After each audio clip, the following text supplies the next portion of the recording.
ill will towards him here in Philadelphia. He's not a guy that was considered a bad teammate or anything like that. It was just a bad fit. But Are there going to be veterans out there if the Eagles decide that they don't have enough? Do you think that there are still spare parts type guys out there that Howie could go shopping for? Well, he's always looking at this time of the year for spare parts. The issue is, again, money. They have extra picks if they needed to make something happen, if they wanted to go make something happen. They're loaded with picks in the upcoming draft. I forget the exact number, but I think it's like 11 picks coming up, if I'm not mistaken. I'm pretty close. And so what will happen is there will be teams that go to camp, and there'll be certain guys that don't fit in certain places. And at that point in time, if you have an injury or certain guys don't perform the way that you wanted or expected, that's when you go make something happen. But I don't think even Howie, as much as he obsesses about this, is pouring over rosters right now. I think everybody is looking to kind of go clear their heads. It was a long year in a great way, and everybody kind of needs a little break away from things. So I think you do that, and I think you come back invigorated in mid-July, and you start really digging in and seeing if there's anything you need right now. I don't know of anything they're doing right now. Maybe they'll make a move today that I'm unaware of. That always could happen, but I'm not aware of him like targeting some player on a roster or doing something like that. Shefty, last year I still remember after you did your tour where you went to a bunch of training camps, and I remember you telling us stories about Vic Fangio. You obviously have been able to talk to Fangio for a long time. When we were playing some of his clips this morning after his press conference yesterday, I think you can speak on this better than we can. He's very honest when he talks, and he felt pretty comfortable with some of the young players. Does Vic Fangio ever do coach speak, or is he pretty much straight to the point? He's an old school guy, and he tells it like it is. And I think coaches always have to be mindful of what they're saying. And you have to be truthful, but you're not going to be fully truthful. But Vic's a pretty honest guy. You kind of get a real sense of what he feels, where he stands. I could say it now. I remember going into last season, last summer, he sounded like the defense had potential, but wasn't there yet, and they had work to do, and clearly they got the work done. I mean, he's always worried. He's always thinking, this isn't going to work out. It's kind of the way that he thinks, and I think motivates him. But he's one of the great defensive coordinators of all time, and he and his players all came through last year, and it didn't turn out to be as bad as he thought it was last summer. When you talk about this time before come back rejuvenated in July, now I know most teams shut down for around a 2-week period in July when coaching staffs and everything take time away. Can you tell folks a little bit about, now next week we have mandatory minicamp here in Philadelphia. Right. Tell us a little bit about how it looks when they really do shut it down. Well, what happens, what's become increasingly more popular is, so there'll be 3-day minicamps next week for a lot of teams, mandatory minicamps. And then typically, everybody's so excited to get to the summer break that the coaches canceled the last day, so it's really 2 days mandatory minicamp in many places.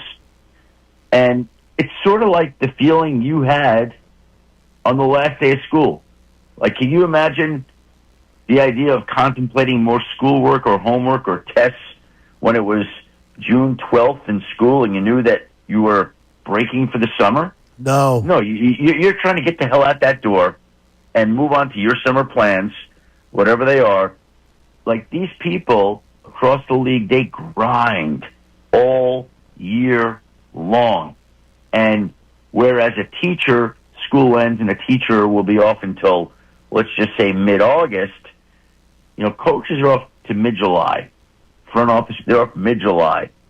And so there's really a month of supposed quiet, because you never know what's going to happen, and hopefully nothing does.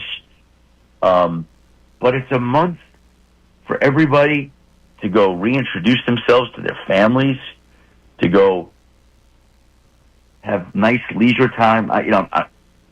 I'm just thinking, the people that I've watched this for 35 years, they work so hard, and everybody does. Like, they're not unique in that. I don't want to make it like it's just unique to the world of football or the world of sports. Like, sure, there's so many people in this world who work hard. But what's unusual about this, this job is these people, they're working Labor Day, they're working weekends, they're not home with their family Saturday or Sunday, they're working Thanksgiving, they're working Christmas, they're working New Year's.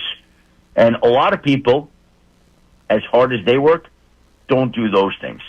They have the weekend to recharge during the year. They have holidays to gather with their families. And in the crazy world of football and sports, very often that's not the case. So when the people in these football organizations get a month off, a true month off, it's like, shut it off, shut it down, get away, because come July 20th, or whatever it may be, it's back on, and you're living in that building, and your weekends are gone, and you're not getting any consecutive days off if you get any days off at all. And that's just the way it goes. And that's not a complaint. That's just the reality of the situation. So that's why the people in the football world look forward to that period from June 20 to July 20, roughly, because it's their time. Adam Schefter joining us here on the Comcast Business Hotline as you're listening to 97.5 The Fanatic, WPEN, WPN, HD1 Burlington, Philadelphia, BZ Media Group Station, broadcasting live from the Comcast Business Studio, powering possibilities. Schefter, I want to go with the story outside of Philadelphia. No, not Aaron Rodgers, because I need a break from that.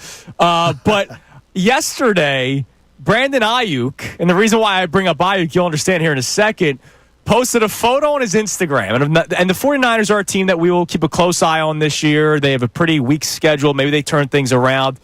He posted a photo that we know very well in this city. Johnny, I don't even know if you saw it. I did. It was of T.O. doing his crunches in his driveway back in 2005. Is there something to a story with Brandon Aiyuk? Because that's something that's been popping up the last couple of years with him and the 49ers. Well, he got paid, and he tore up his knee. So my guess, I'm trying to. What does he go under Instagram? Because I don't even see Brandon Aiyuk. What's his moniker that I could find? Oh, I don't know. I saw somebody else post it that I know pretty well that also covers the 49ers. And he posted the T.O.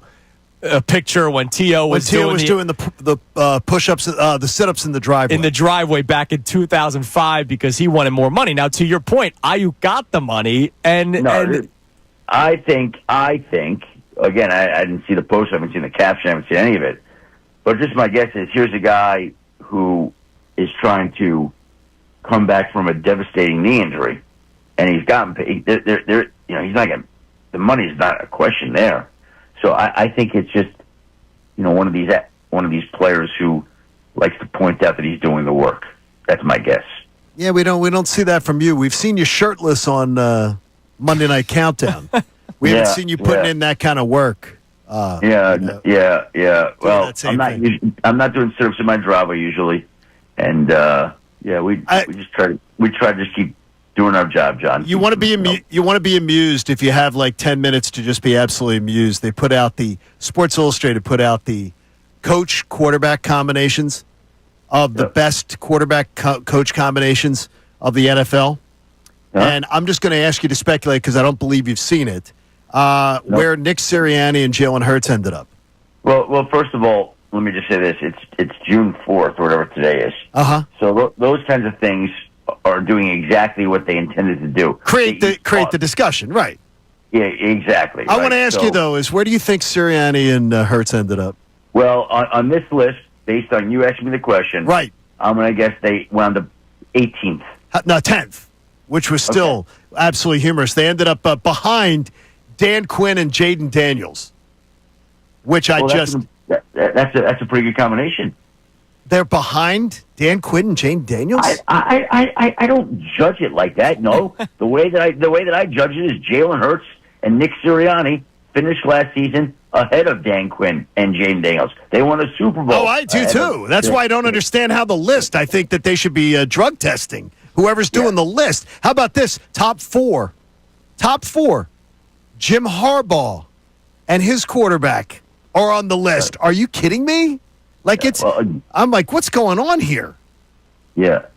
These lists, you see, this is exactly what it was meant to do, and I took the cheese. Yeah, you did, Johnny. You did what you told me to stop doing. I took the cheese.